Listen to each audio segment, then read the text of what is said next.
Back in his room, Spider-Man examines the glowing shard from the Mirror of Echoes. Suddenly, he sneezes. Achoo!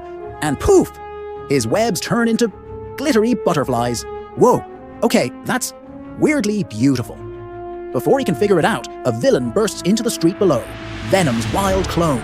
Spidey swings into action but sneezes again mid-flight and sprouts magical wings. Okay, what is this shard doing? He crash lands, stands up, sneezes again, and his fists become fireballs. The clone charges Wait, but Spidey lets out one final sneeze. Boom! A burst of rainbow light stuns the villain and wraps him in a bubble. Note to self, Spidey mutters, no pepper near the shard.